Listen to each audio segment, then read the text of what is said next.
OKKO has two Halloween specials, a Valentine's special, and the Thanksgiving/Black Friday special. Both Halloween specials focus on Enid's respective relationship with her family and friends, her cultural identity, and the potential conflict of interest between her ninja training and spooky heritage. The Valentine's special explores Rad and Enid's failed relationship, and that there's just as much, if not greater, value in their developing friendship. In both cases, the holiday is more a backdrop to a character-focused story. Super Black Friday breaks from and adopts the framework of a more paint-by-numbers holiday special. Rad, Enid, and KO miss Shuck's giving because they have to work the holiday. Then Mr. Gar decides to close up the shop because he's convinced by the team's commiserating about wanting to be home for the holidays. As soon as they close up and walk out, they find a line that wraps around the entire plaza.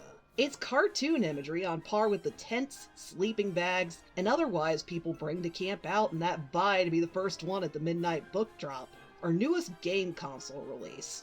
In this case, the long lines are in the hopes to grab Blorby, the hot and must-have toy. It's a blue slime in a box that slightly jiggles. Blorby isn't inspired by anything specific. There's always a revolving door of ridiculous gimmicky toys that get heavily marketed, and it's random chance which one is a shelf clearer this year versus last year, and etc. As Rad, Enid, and KO try to figure out what to do about the line, they're approached by Principal Claus, this cartoon's take on Santa Claus. He has the hallmarks of pop culture Santa Claus, but he swapped out his Coca-Cola red suit for a business casual polo and old man suspenders. Principal Claus is determined to teach these three about the magic of the Black Friday line, via the Charles Dickens Christmas Carol brand of pixie dust and swapping out the classic ghosts of past, present, or future with various pedestrians waiting in line. Look! The line fosters potentially long-lasting friendships through kicky bag games. People stay warm with cups of coffee brewed from a questionable source. There's pricey gimmicky burritos in lieu of a lavishly home-cooked meal. All of these are presented by Claus with the same appeal that some holiday well-wisher presents to a Scrooge figure in any other cartoon or holiday story. Rather than it being a genuine sell, there's constant eyebrow raises on the part of the characters themselves or visual gags. While Beardo makes a delicious burrito, KO didn't anticipate the cost. He assumed it was free based on Claus using Beardo's burrito as part of his argument in favor of Black Friday holiday spirit. The free coffee wasn't a generous extra from the coffee shop. It was brewed in Joe Cuppa's mughead. Considering what other uses Joe has for said coffee, it's a potential health risk instead of a sweet gesture and convenient pick-me-up. It's strictly fuel to stay awake and maintain a spot in line. KO, Rad, and Enid try to fly away from the plaza, but Principal Claus hardlines that his magic can't be used to escape.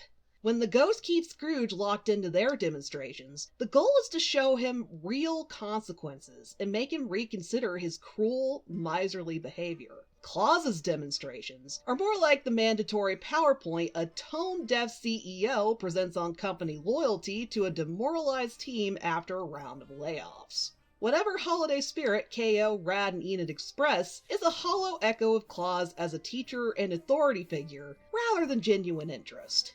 When Daryl and Shannon show up, any other cartoon would have them joining in the festivities, or making a truce for the sake of the holiday. It'd be either a truce, or they serve as a boilerplate true enemy of the holiday. The reformed Scrooge protagonist would help Santa or whomever else fend off their villain. KO and friends gear up to fight the box bots, but Principal Claus steps in, takes over the fight, and swiftly kicks the bots out. He even comments that the bots would be welcome to join the Black Friday community if they weren't deliberately trying to cause trouble. There's so much delicious irony in Principal Claus bringing such earnest holiday spirit to something like Black Friday. He will defend the sanctity of this tradition with clenched fists and teeth. Santa is usually depicted as a sweet, humble figure. He and his workshop work towards tediously handcrafting toys in hopes of bringing joy to kids around the world. He's illustrated as noble, charming, wholesome. He's also the poster boy for a holiday that's been co-opted as the peak of consumerism and commercialism. Pop culture Christmas is all about keeping up with the Joneses, the materialistic need for bigger and shinier and more.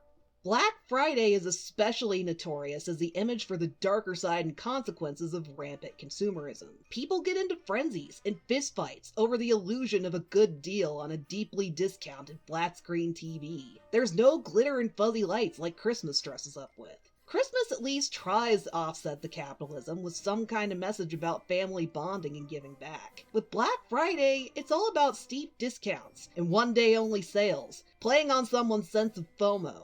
It's the one day that companies can be more aggressively and unashamedly bold-faced about sales than any other time. Posing Principal Claus as a staunch defender of Black Friday is social commentary on par with what cartoons like Venture Bros pull on a wide variety of topics. It's bold, it's blatant, there's no punches pulled. And I honestly wouldn't expect a cartoon like OKKO to have this gut punch of a take on Santa, but it fits.